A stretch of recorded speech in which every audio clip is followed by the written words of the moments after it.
उत्तर पूर्व से भारत जुड़ा हुआ मुद्रा है। महाभारत काल में भी वर्णन उस क्षेत्र का है हमारे पास, और हर विषय पर नहीं, मतलब आज के युग में इस तरह की बात करना और उसके लिए किसी बात का तर्क देना, मैं सोचता हूँ कि वो भी बेमानी है, किसी तर्क की आवश्यकता नहीं है। उन्होंने जो कहा है उनको माफी मांगना चाहिए। जो अभी स्वांग चल रहा है इस्तीफा देने का, निष्कासन, निलंबन का, आजीवन निष्कासन कर सकती है भारत कांग्रेस, अगर उनका तो बोले कांग्रेस आजीवन निष्कासन। इससे कम में मैं सोचता नहीं हूं कि भारत का जनमानस कहीं मानने वाला है। मैं नहीं सोचता हूं कि भारत का जनमानस कहीं संतुष्ट होने वाला है, कहीं माफ करने वाला है कांग्रेस को। चाहे कांग्रेस की अपनी बात हो, तो नेहरू जी ने कहा था कि मैं एक्सीडेंटल हिंदू, ये हम सबके बीच बहुत स्पष्ट है मामला। अभी एक्सीडेंटल हिंदू क्या होता है भाई, लेकिन उन्होंने कहा था, उनको हिंदू होना पसंद नहीं था, उनको अन्य कुछ होना पसंद था।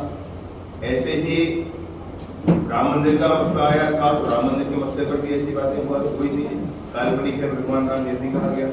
भगवान राम के विषय पर, राम मंदिर के विषय पर जाने क्या कि शेम पित्रोदा ने ये कहा था कि राम मंदिर और रामनवमी इन बातों से सरोकार नहीं है मेरा, और ये मुझे पीड़ा देती है, मुझे परेशान करती है, इनका ही कहना था। मैं आपके सामने उदाहरण पूर्वक कहना चाहता हूँ, कोई व्यक्ति है, उसको आप बड़ा बंगला दे दें, बड़ी गाड़ी दे दें, पहनने को अच्छे कपड़े दे दें, खाने को अच्छा भोजन दे दें, और हर महीने 1 लाख रुपया दें, और कहें कि चौराहे पर तुमको 2 जूते मारेंगे सुबह से, बाकी तुम जियो अपनी। कपड़ा और मकान, यही जीवन नहीं हो जाता है भाई। हम इंसान हैं, स्वाभिमान भी जीवन होता है, हम इंसान हैं, विचार भी जीवन होते हैं, हम इंसान हैं, हमको परस्पर सहयोग जीवन में करना होता है। इसी तरह से मैं कहता हूँ कि भारत के संदर्भ में बाबर ने आकर के हमारे आराध्य भगवान राम के मंदिर को तोड़ा था, और जब वो मंदिर तोड़कर यहाँ पर तोड़ा था, उसके बाद गांव-गांव, गली-गली भगवान के पूजा और रामायण हुआ करते थे, परंतु भगवान का उचित स्थान उनको मिला नहीं। हम भगवान का क्या माने, हमारी भावनाओं को उचित स्थान नहीं मिला, और भगवान का मंदिर बनने से मेरा स्वाभिमान तुष्ट हुआ, मेरे भावनाओं को उचित स्थान मिला। मैं भारत का हूं, मैं कहाँ जाऊंगा दुनिया में, मैंने इंग्लैंड या कहीं और मंदिर बनाने की बात नहीं की। तो इस तरह भगवान की भी आलोचना करने वाले शेम पित्रोदा, इन्होंने फिर से एक बार कहा है, जैसे नस्ल भेद के बारे में बात की है, निंदनीय है, मैं उसको रिपीट भी नहीं करना चाहता। इन्होंने जिस तरीके से अमेरिका के तर्ज पर भारत में भी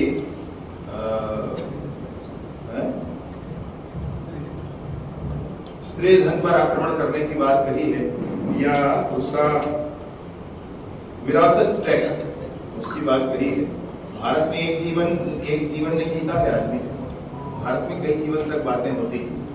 आप, मेरे बच्चे, आपके बच्चे भी आपको याद करके पितृपक्ष में कार्यक्रम किया करते हैं, हम भी करते हैं अपने पिता और अन्य लोगों का।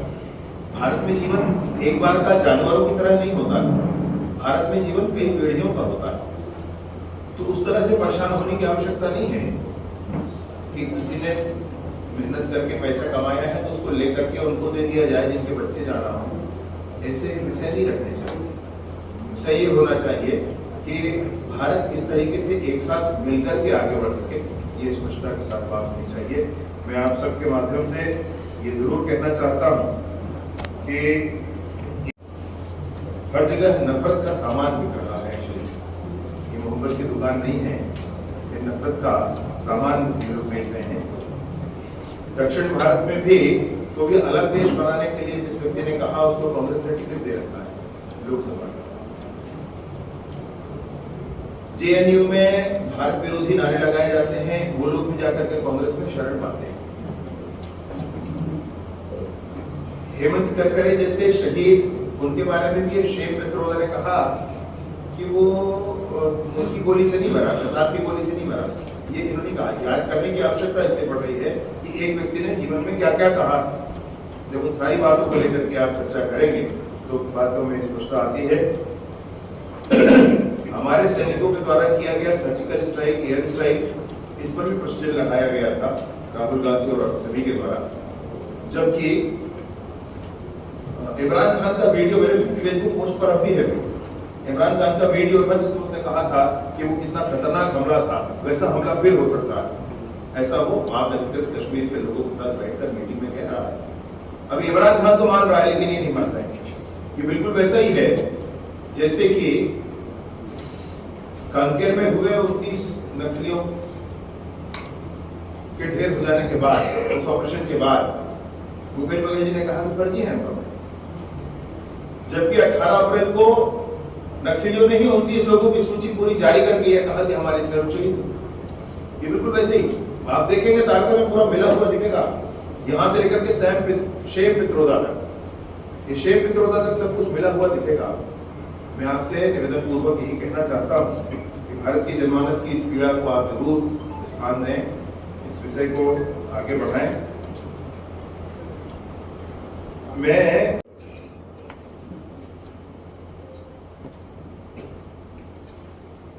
इनकी शेम पित्रोदा की बहुत निंदा करता हूं और ये जरूर कहता हूं कि कांग्रेस आजीवन निष्कासन करे तो जनता माफ करेगी। इतना बड़ा बयान आ गया।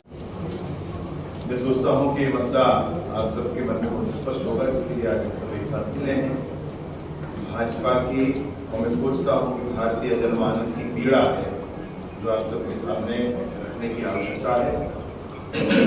वो सैम होंगे, मैं अब शेम कहता हूं, वो शेम पित्रोदा है और मैं उनके लिए शेम ही कह सकता हूं।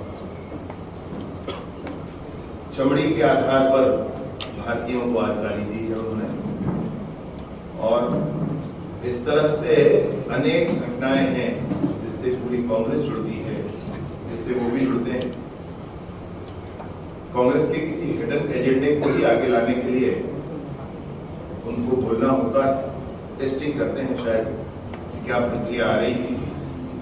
इसी तरह से आज जो विषय जिस पर हम लोग बात कर रहे हैं, आप सोचें आज के युग में इन्होंने फिर से वो बात याद दिला दी जब हमारे मुखिया, हमारे नेता महात्मा गांधी जी को दक्षिण अफ्रीका में सिर्फ इसलिए नीचे उतार दिया गया था क्योंकि उनकी चमड़ी का रंग अलग था। अभी सब भारतीय हैं, ये बात समझना पड़ेगा।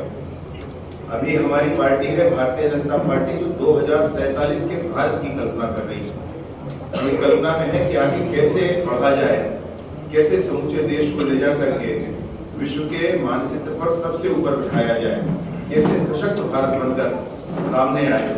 और एक तरफ ये है जो अब भी वही नस्लीय भेद के आधार पर राजनीति करना चाहते हैं। कहते हैं कि पूर्व के लोग ऐसे हैं, पश्चिम के लोग ऐसे हैं, दक्षिण के लोग ऐसे हैं, उत्तर के लोग ऐसे हैं। ये नहीं दिखता है इनको कि उत्तरम यत् समुद्रश्च हिमादृश्च दक्षिणम, और उत्तर से दक्षिण तक भारत एक है और हम सब भारत की संतति हैं, ये उनको नहीं दिखता है। मैं